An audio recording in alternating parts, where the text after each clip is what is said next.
Good morning. I'm going to kind of take a week off from the things that we've been talking about as far as the background of Jesus and his appearance and the ins and outs of why that has occurred. And we've been looking at Israel and her symbols and her stories and how Jesus fit into those expectations of what Israel had been taught to expect, or what Israel sometimes had mistakenly thought to expect about the coming kingdom. Next Friday, I believe, is Christmas, and I just thought we'd talk a little bit about something that was Christmassy, because on December 21st, there is an interesting thing happening, a conjunction of Saturn and Jupiter, and it's one of the closest conjunctions that you will ever see in your lifetime, and it is thought by some that this is what led the Magi to believe in the Star of Bethlehem.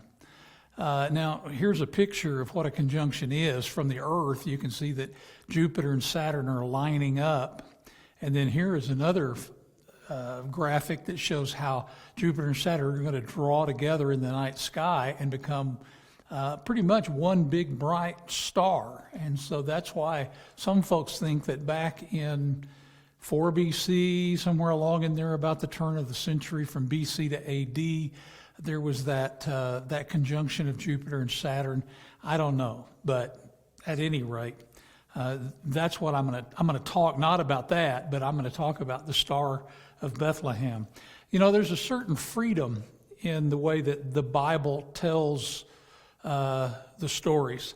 There's not often that much descriptive detail, which leaves us to be able to fill in the background, and we all get our ideas about what that looks like and how that was experienced, and we imagine them quite differently. You can see that in these different artworks that I'm going to be showing you here in this little section. The first one is the Nativity by Ghirlandaio, painted in 1485. You can see Mary is worshiping the child. The shepherds are all gathered around. You have the stock characters of the donkey and the ass, the donkey and the ox, the ass and the ox, which is taken from a passage in Isaiah that say that the donkey and the ox know their owner, but Israel does not know me. And so there was always that deal, that thing that was painted in these paintings to remind us of that passage. You will notice that there is also in this particular painting, there is a sarcophagus. There's a question about whether Ghirlandaio was trying to tell us about the coming death of Jesus, or whether he was talking about the death of Rome at the birth of Jesus, that Jesus is now the one who is ruling the world instead of Rome. The second photo here is of the painting, The Adoration of the Shepherds by Gerhard von Honthorst, painted in 1622. You can see that Honthorst is really into light. Jesus is the source of that light, and he illuminates the shepherds on one side, Joseph and Mary and the ox on the other side, but there is that play on light. But this is the way that he imagines it. Notice that Mary she doesn't look like somebody who's just given birth. She looks very fresh, very clean, very pure, and that was really the way that people conceived of Mary, that the birth of Jesus for her was not a difficult, hard thing. She was a virgin and gave birth to Jesus in the virgin birth, so also the birth process itself was very smooth and very even. Here is the third one, The Adoration of the Magi by Ghirlandaio again. You will notice down kind of in the lower left-hand corner, there's John the Baptist who is pointing to Jesus.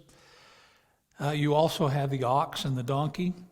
And then in the background, you have the horror of the slaughter of the innocents.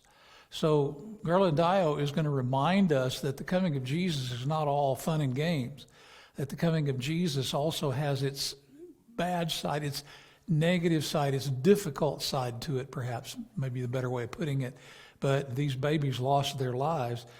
Up above, however, you have the angels singing. They're holding, this is what music looked like, or printed music looked like in the 15th century, but you have the angels holding the little dab of music, and they're singing Gloria in excelsis Deo, glory to God in the highest. The next one is the Adoration of the Magi by Giotto.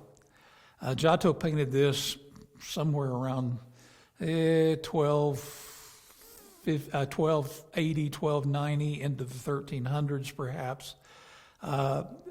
Giotto, it's kind of interesting to look at this particular painting because you can tell that Giotto has never seen a camel. To him, a camel looks like a horse, only it has a cloven hoof. But you can look at the head of the camel, and that thing looks just exactly like a horse. And even one of the camels seems to be laughing. So they're, the camels are having a good time at the birth of Jesus.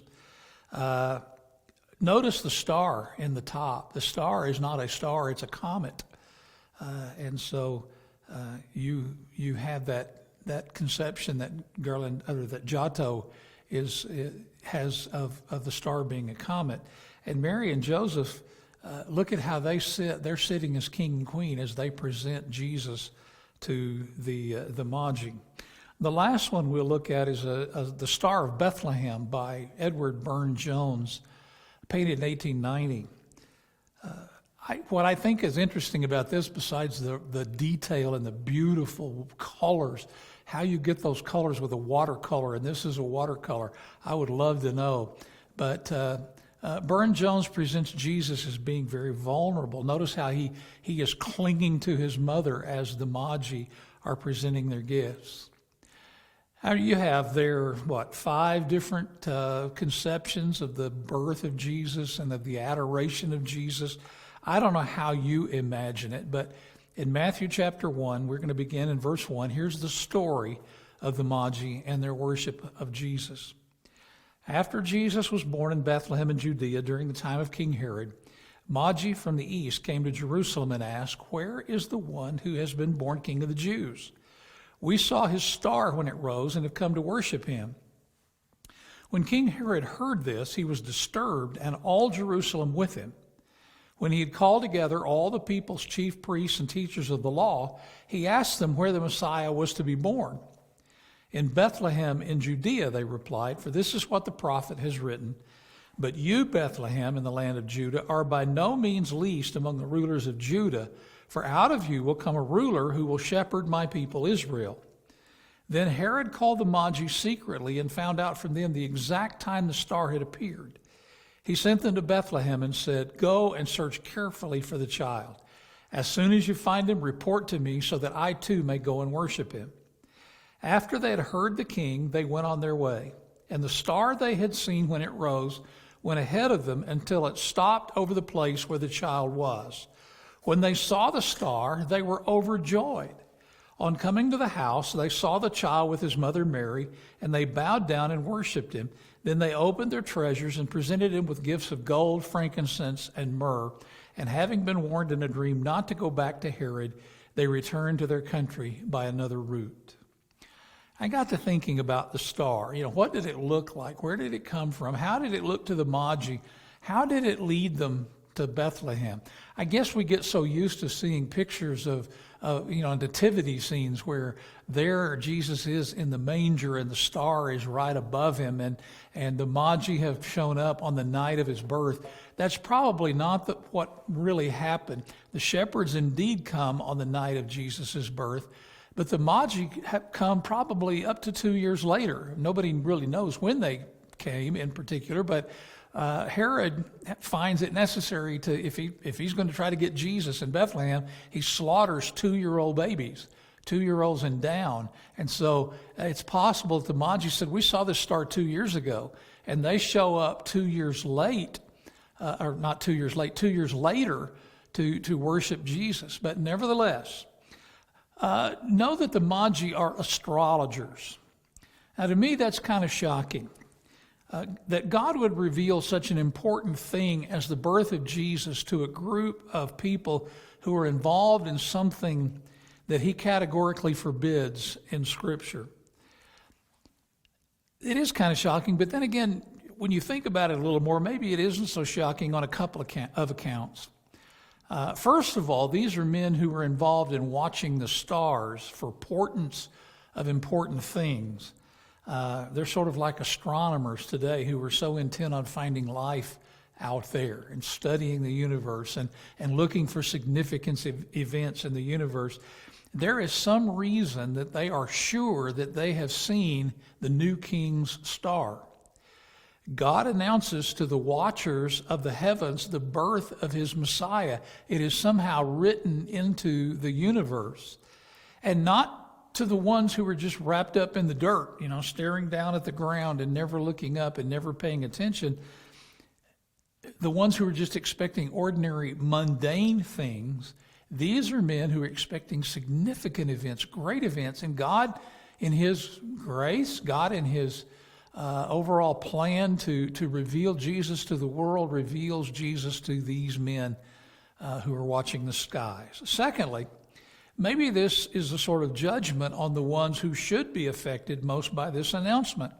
These magi, these astrologers, these pagans drop everything to travel great distances to worship the newborn king. While Herod, surrounded by high priests, surrounded by scribes of the law, worshipers of the Lord, Herod does his best to kill Jesus. Now, I always wonder if any of these priests and lawyers ever went to look for this king. It's clear that the Magi search wasn't a secret. They're going all over Jerusalem asking about this newborn king. The religious men knew where to look. They tell Herod he's going to be born in Bethlehem. That's the place that Micah has forecast, that Micah has predicted in his prophecy. But I wonder if they ever did. You would hope that out of sincere devotion, they would at least go take a peek. But surely just out of curiosity, they would want to go and do it. Or if maybe they were relieved that Herod was taking care of the problem for them. Anyway, these Magis or astrologers, they watch the skies, they watch the stars. What was it they saw? Well, as I said, there are some who believe that it's a conjunction of Jupiter and Saturn and making one bright star in the sky. So there is a kind of a movement of a planet against the background of stars that has some sort of message for these men who study these things. The appearance of a new star, maybe a nova of some sort where it brightens in the sky and they see it and realize something new has happened in the world. Maybe a bright pinpoint of light that somehow beckoned for their attention and then moved against the background of the heavens until it led them right to the door of Jesus' house. Maybe it was something like Edward Burne-Jones's rendition, an angel holding a star and moving it around to the right places. This star, whatever it turns out to have been, this star makes me think of the vast reach of God, to take something so huge and so untamable as either a star or a planet or even a comet, something that is so far away, and make it serve the purpose of announcing this event to some men somewhere in the Middle East. And then, too, it makes me think of the incredible importance of what has happened. A Savior has been born. The Savior has been born. And it takes this absolutely unbelievable celestial event to announce it. You go out tonight and pick a star, any star, and try to make it move or even blink at your command. Now, that is so silly that you think, well, that would just be a monumental waste of time. You're silly to even think so far as to suggest something like that. But this is God's greatness, that the thing that is so huge, so powerful, so great that it is even silly to think about a mere human being doing it, it's possible for God. The star that they had seen, verse 9, the star they had seen when it rose went ahead of them until it stopped over the place where the child was. That says something to me, too, about the vast reach of God's purpose and planning. The closest star we know about is a star called Proxima Centauri. Proxima Centauri is 4.2 light years from the sun. And that means that when we look at Proxima Centauri and see it in the night sky, we are not seeing it as it is right at this moment at Proxima Centauri. What we are seeing is Proxima Centauri as it looked 4.2 years ago. That's how far away it is. That light travels at 186,000 miles per second. That light from Proxima Centauri has to travel 4.2 years before we see it on Earth. And most stars are a lot farther away than that, like Mu Cephei. If you know what you're looking for, I don't, but if you know what you're looking for, apparently you can see it without a telescope. But Mu Cephei is 5,000 light years away, which means that you aren't seeing Mu Cephei as it looks today. If you were standing there at Mu Cephei, you are seeing it as it was 5,000 years ago from the Earth. Here are these Magi looking up into the sky, and they see a star over the western sky, one they hadn't seen before. Let's say it was a star that was only, say, 2,000 light years away, and its light is just now reaching Earth. God started that light on its way 2,000 years ago, 2,000 years before baby Jesus was born, 2,000 years before the wise men saw it. 2,000 years before it would ever affect anybody. God had already set that in motion. Now, I've heard of 5-year plans, and I've heard of 10-year plans, but maybe even 25-year plans, but 2,000-year plans? What can happen in 2,000 years? Civilizations can rise and fall. Incredible inventions are developed. 500 generations come and go.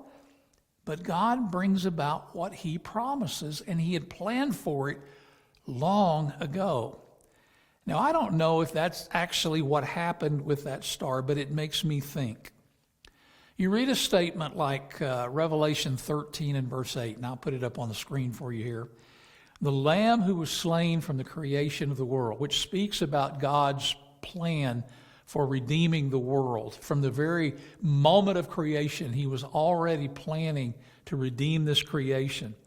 From the creation of the world, on the 4th day, you read, and God said, let there be lights in the vault of the sky to separate the day from the night, and let them serve as signs to mark sacred times and days and years, and let them be lights in the vault of the sky to give light on the earth. And it was so. God made 2 great lights, a greater light to govern the day, the lesser light to govern the night. He also made the stars. God is already planning at creation as He creates these stars for the birth of Jesus, apparently. Job 38 and verse 4, where were you when I laid the earth's foundation? This is God interrogating Job. Where were you when I laid the earth's foundation? Tell me if you understand. Who marked off its dimensions? Surely you know. Who stretched a measuring line across it? On what were its footings set? Or who laid its cornerstone? While the morning stars sang together and all the angels shouted for joy. From the time that from the time that Eve ate the fruit, and then Adam did too, from the time when they were driven out of the Garden of Eden because it wasn't right for them to be sinful and to live there forever too, God said to the serpent, who was the source, the root source of all of this trouble, Genesis 3:15, I will put enmity between you and the woman, and between your offspring and hers. He will crush your head, and you will strike his heel. And we recognize in that particular verse the promise of God to somehow undo what the serpent had begun. And we recognize it, of course, being on this side of the birth of Jesus. We recognize that seed of the woman is Jesus. Already at the creation, God is planning and working and putting things in place.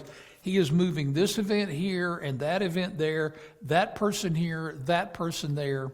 He is setting the series of occurrences into motion, and maybe even lighting up the star whose light will reach earth at just the right time for the Magi to see it and recognize that the new king has been born. Just as sure as God is real and God reigns in heaven and on earth, nothing takes him by surprise. Nothing fools him. Nothing changes his plan. The Magi said, "We saw his star when it rose and have come to worship him." Now here's another thing.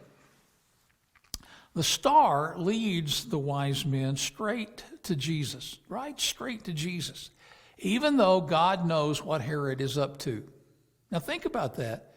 God doesn't lead the Magi off in a different direction and they wander around, and the star leads the Magi right straight to Jesus, knowing that Herod is waiting with evil motives to hear where Jesus is born. Think about how much cleaner it would have been if the wise men had never shown up in Jerusalem. Where's the newborn king? Yeah, what king? Asked Herod. Where? Bethlehem, answered the scribes.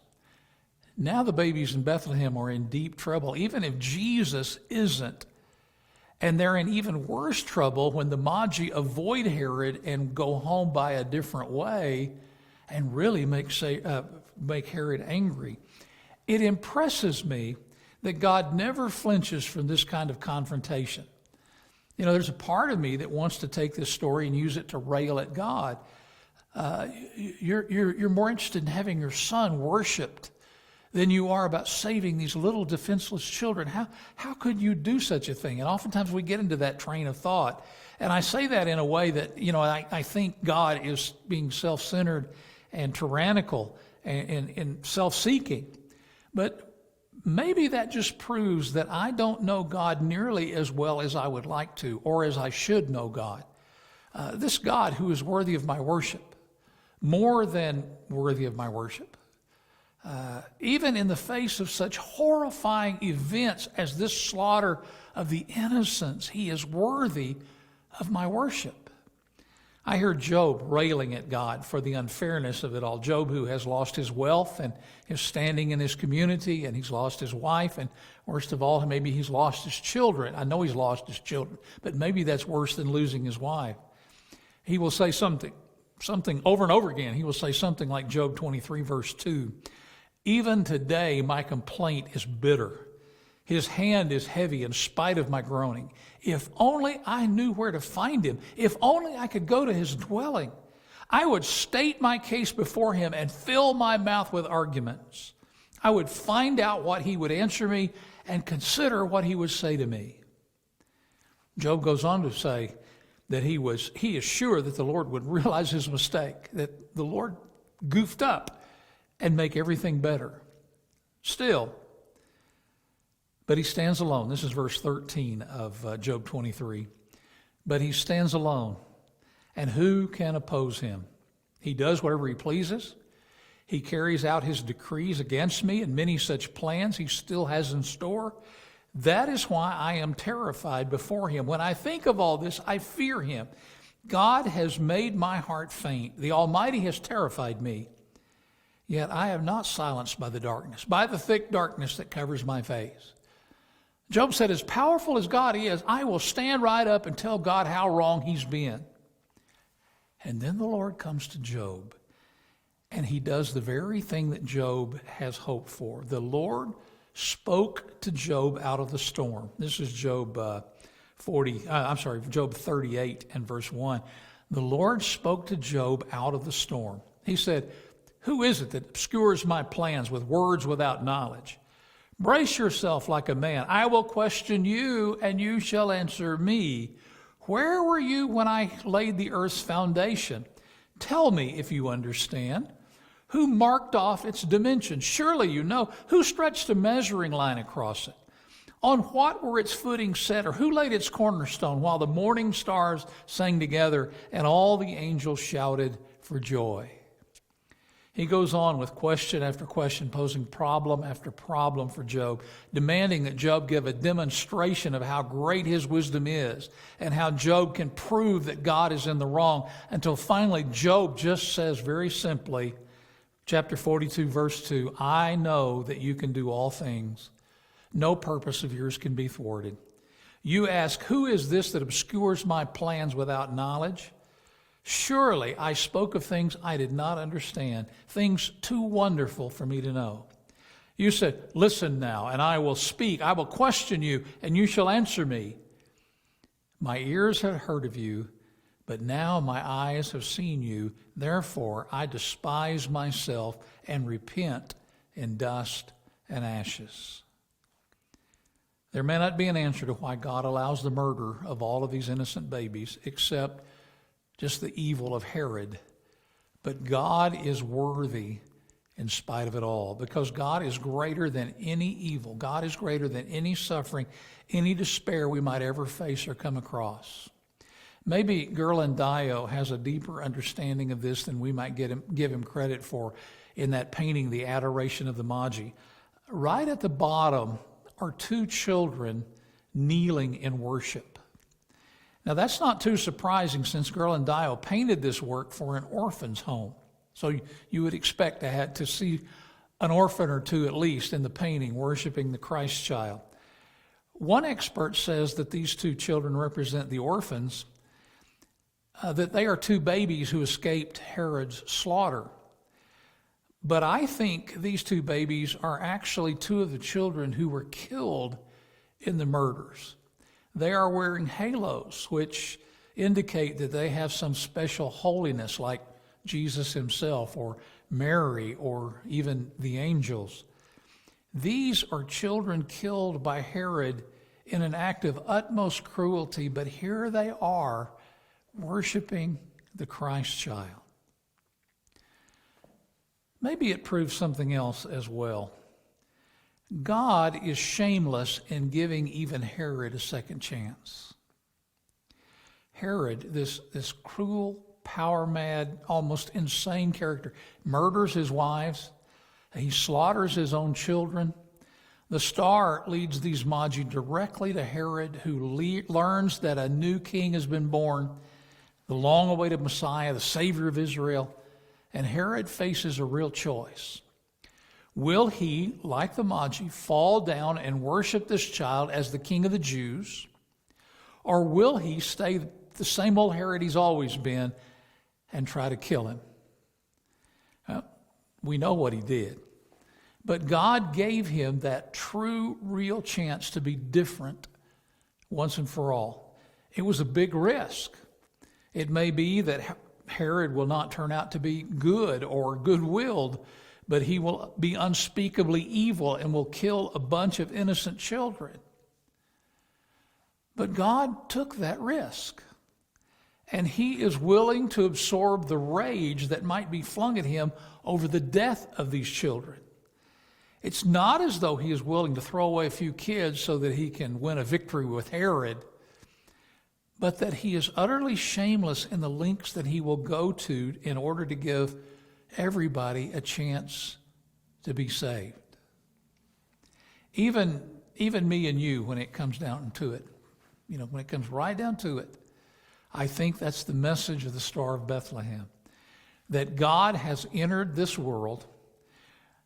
He's entered this world where angry old men kill babies. This world where mothers cry in agony and rage and bitter grief. This world where God is accused and ignored.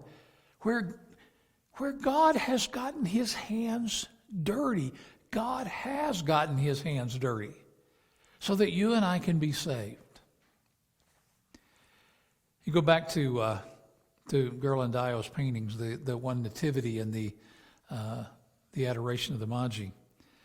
The manger is a sarcophagus. You'll see that Jesus is laying in front of that kind of concrete-looking box. That's a sarcophagus, a coffin.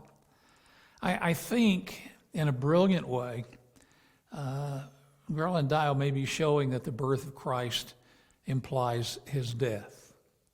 This child, Jesus, worshipped by Magi with gifts worthy of a king, is the Son of God who will die for you and me, who does die for you and me. So out of all of this, the Star of Bethlehem is not just a cute, cuddly story about the birth of a Christ child. The Star of Bethlehem is a story about redemption. It's about second chances. It's about God winning a creation back from the destructive claws of Satan. And we need to respond in the appropriate way. The way of the Star of Bethlehem. We need to fall down and worship Jesus and belong to him, but be his in faith. Thank you. We'll put an end to it right there, and I'll be seeing you, I hope, again next Sunday morning.